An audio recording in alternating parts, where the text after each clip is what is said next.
Got another treat. Good boy. Good boy. Hmm? Can you sit? Shake? Good boy.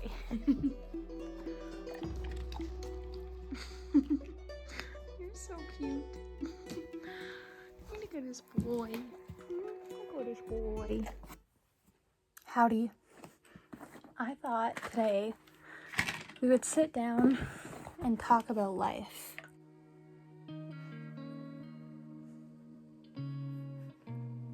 I was thinking we could talk about things that I have learned in 2024, now that we're going into 2025, like life lessons that I've learned. Okay, essentially, I was going about my day and then I got a text where the person I was seeing ended things with me. And totally okay, because it was something that I myself was gonna end up doing had she not texted me. But I was sitting here kind of thinking, I'm really hot.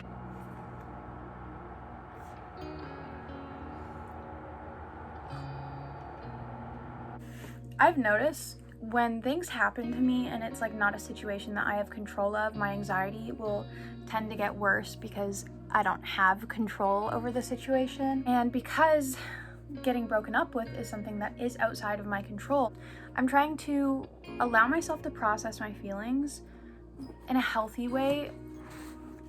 Journaling. I wrote down all of the things that this connection with this person brought me, the lessons, the good lessons, the tough lessons. First of all, it affirmed my sexuality to me. I was always on the fence. I always wasn't sure about like what labels to use, and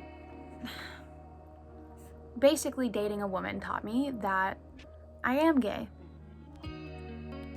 Another lesson is that not everybody thinks and navigates life and relationships and connections the same way as me, and that's something that's like, this is not the first time I'm learning this lesson either, because I have a really bad expectation of expecting people to navigate things the same way that I do, and I've been learning this the past 4 years. So like, for example, the things I would have said in a breakup text are not the things that other people would say in a breakup text, because not everybody thinks the same and not everybody loves the same. That applies to life in so many different ways, and I think it's beautiful that everybody is so unique in how they operate the world and how they go about their lives. But me being a neurodivergent person, like, that's just something that is really hard for me to learn. Another lesson that this connection brought me, it taught me what I need from future connections, whether they're platonic, romantic, and so that I'm obviously grateful for. Do things while scared. Leave your comfort zone. Within reason, obviously, but doing the scary thing is sometimes rewarding. Such as kissing someone when you're scared. And it also taught me that communicating my feelings and my needs is perfectly okay, and it does not make me a lot. It does not make me big. It does not mean I'm taking up space, and even if it did, those aren't bad things.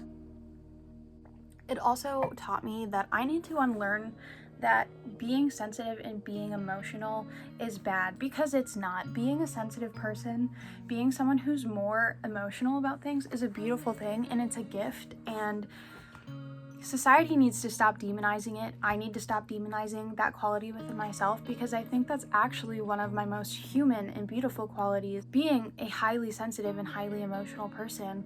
And that's not a bad thing, because being highly emotional and highly sensitive means that I'm human and that I'm having a human experience. And is that not what we're on earth to do? You know, is that not why I'm here? Is that not the reason I'm alive? And also, like, having high emotions and being highly sensitive to situations just shows that I have a big heart. Like these things are not bad, and I don't know why I've let myself believe that they're bad. Literally, that's such a beautiful thing. I think I wrote something about this in my journal the other day too. I wish I could like fully unfiltered show my journal on the internet so you could see what I'm seeing, and I can't find the journal entry that I remember writing, but being sensitive is a gift and a beautiful quality, and I'm talking to myself and to you if you resonate. Don't hide your sensitivity. Don't dim your light.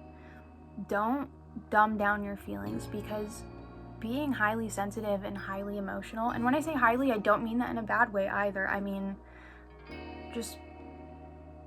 it's just such a beautiful thing, and it's a gift, and it's a compass that helps you navigate the things that you want in life. Like, having emotions that are strong and being sensitive to things shows you what you want and shows you what's best for you, and that's so good. It's such a gift, even when it fucking hurts. And the person I was seeing, there was many moments where I was highly emotional. Those emotions were showing me what I needed, and I didn't listen to them because I wanted to make something work.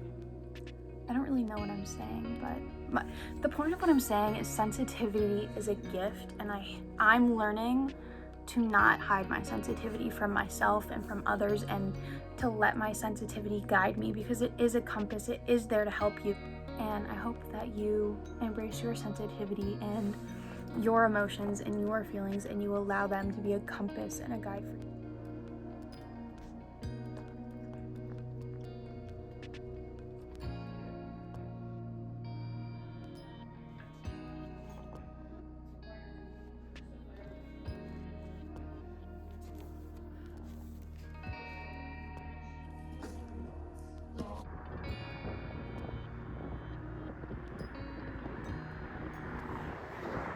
It's that usual time of the night where we're gonna go make a cup of tea and partake in some activities. I really want to get a tattoo for the Locked Tomb series, which is the books you've seen me talk about and read.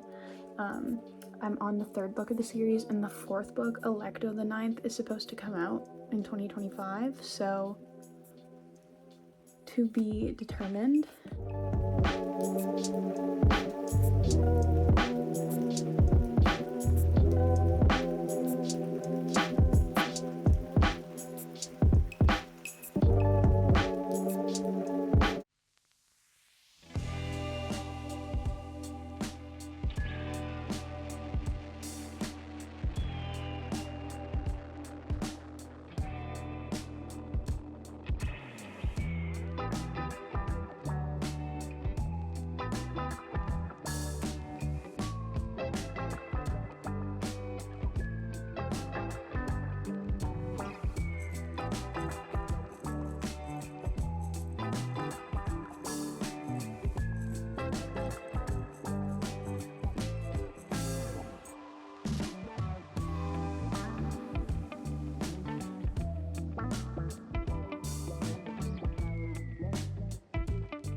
Honestly, the best nights are the ones when you make a cup of tea and you put on some music and you have a solo dance party in your room.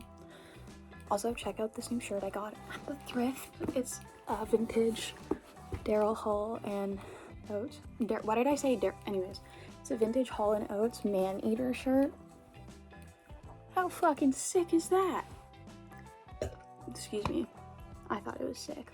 So I finished Harrow the Ninth, but I was thinking I'll do like a whole video on the Locked Tomb series when I finish Nona the Ninth, or Electo, even though Electo's not out. But yeah, I started Nona. Well, I started it on my phone, and the audiobook, or not the audiobook, I downloaded it, and the like phone, what's it called? The virtual copy of the book.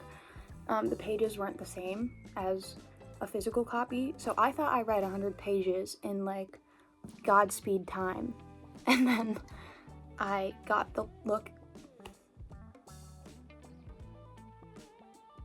Nona the Ninth at my local library, and I went to the chapter I was on, and it was only 61 pages, which is still good, but I just thought I was way further than I was, and I was not.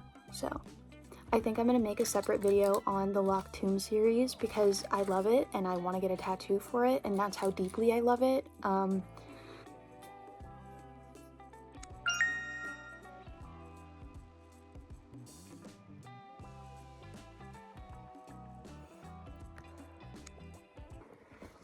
don't really know what my YouTube is because it's like books, me talking about books I'm reading, and it's also lifestyle, like vlogs, just random little vlogs here and there, and then it's like inspirational videos or like videos where I talk about my queerness, and then ghost videos, mediumship videos where I talk about what it's like to be a psychic medium. Like, my channel's all over the place, and hopefully in the future it will have more structure when my life has more structure, but that's to be determined. I kind of like how it's messy though, because it is like, this is so corny, but representative of what it's like to be like in your 20s. There's some days where I do feel like I have my life together, and I do feel like I'm on the track, and I feel like I know what I'm doing with my life, and then the other 95% of my days are spent all over the place, and so is my channel, and I hope that's okay. But there will be more spooky content in the future. My spirit box just hasn't worked for like a year now, so I want to get a new spirit box and then I'll make more spooky content. But yeah, I don't even know, dude. I don't know if I should start a new journal for 2025. I have a new journal, like an empty one waiting to be written in, but I haven't filled all the pages of this one yet. Like there's like probably a good 50 pages that have yet to be filled, but it is pretty well filled, like you can see it. But my new journal for this year, I actually love it because this year I'm gonna be moving and traveling and living, and this is my 2025 journal, but I just don't want to start it yet because it's just like, oh my god, that just brought me back to my childhood. Whoa, okay. I was gonna say I love smelling books. I love the smell of book. If there's like a word for people who like the smell of books, there definitely is. It's something file, I'm sure. I'll put it here. I have this, I'm sure. But when I smelled that, it brought me back to my childhood. So my dad collected Archie comics since he was a kid, and somewhere along the line he passed his collection of Archie comics down to me, and I started collecting Archie comics as a kid. Like, I grew up on Archie comics, and they all had such a specific smell because he had been collecting them since like what, the 80s or the 90s, and like books just have a specific smell. Like, you guys, you know what books smell like. I hope you guys like that video. This is a mix of a lot of different things. Seriously, I don't even know what I'm gonna like call this video. Thanks for sticking around and watching my video. I'll catch y'all on the flippity flip. I wonder if one day I will indeed catch y'all on the flippity flip. What does the flippity flip look like?